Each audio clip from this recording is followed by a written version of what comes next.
आप देख रहे हैं सूत्रकार समाचार। झारखंड के साहिबगंज जिले के गंगा नदी में सकरमाउथ कैटफिश मिलने से मछुआरों में हड़कंप मच गई है। जी हां, दरअसल कुछ मछुआरे महादेवगंज में जाल डालकर मछली निकाल रहे थे।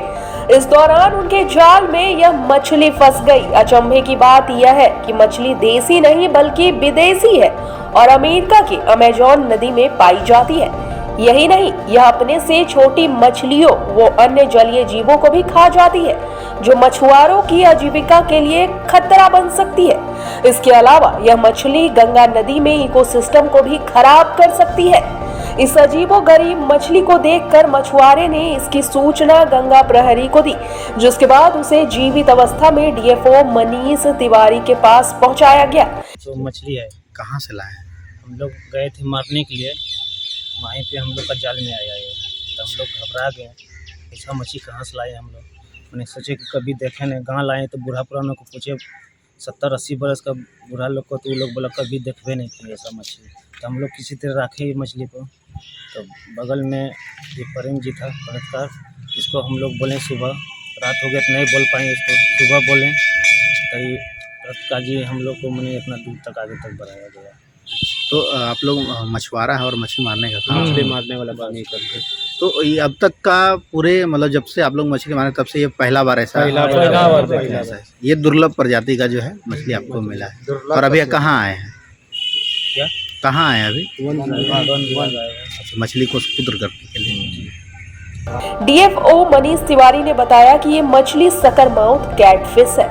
डीएफओ ने इस मछली को दोबारा गंगा नदी में नहीं छोड़ने की हिदायत दी है। बताया कि ये एक शिकारी मछली है जो अमेरिका के अमेजोन नदी में पाई जाती है।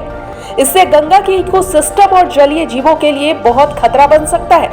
यह अपने से छोटी मछलियों ही नहीं बल्कि अन्य जलीय जीवों को भी खा जाती है।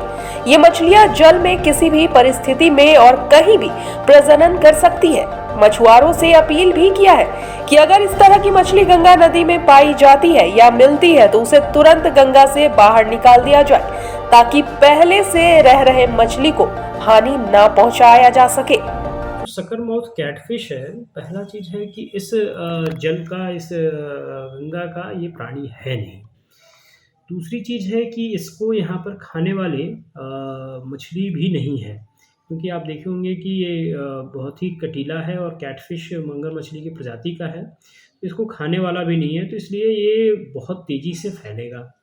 तीसरा चीज़ है कि ये यहाँ पर जो नदी में फाइटोप्लैंक्टन्स और वो सब होते हैं, उनको चूँकि इनकी संख्या को कंट्रोल करने वाला कोई नहीं है, तो उसको भी नुकसान पहुँचाएगा। और गंगा में जितनी जो मछलियाँ हैं, छोटी-छोटी मछलियाँ हैं, उसको ये खा जाएगा। और सबसे बड़ी बात, जैसा मैंने कहा, कि इसके पॉपुलेशन को कंट्रोल करने वाली मछलियाँ नहीं हैं गंगा में, जो कि इस तरह के कटीले मांगर मछली को खाएँ, ऐसी मछलियाँ गंगा में नहीं हैं। तो ये बहुत तेज़ी से फैल सकते हैं और जो बाकी मछलियों हैं उनको नुकसान पहुंचाएंगे। तो डायरेक्टली अगर हम देखें तो डॉल्फिन्स या फिर कछुआ या फिर जो दूसरी और प्रजाति हैं, उनको डायरेक्टली तो ये नुकसान नहीं पहुंचा सकते क्योंकि ये छोटी मछली है उनके कंपैरिजन में। लेकिन हाँ, ये इनडायरेक्टली नुकसान इस तरह से पहुंचाएगी कि जब मछलियों की संख्या को कम कर देगी और पानी के जो एक्वेटिक इकोसिस्टम उसको नुकसान पहुँचाएगी, तो इनडायरेक्टली हमारे डॉल्फिन्स और अन्य जो जलीय जीव हैं, चाहे वो ऊदबिलाव हों या फिशिंग कैट हों, उनको भी नुकसान जरूर पहुंचाएगी। अगर आपको हमारा वीडियो पसंद आता है तो हमारे चैनल को लाइक, शेयर और सब्सक्राइब करना ना भूलें।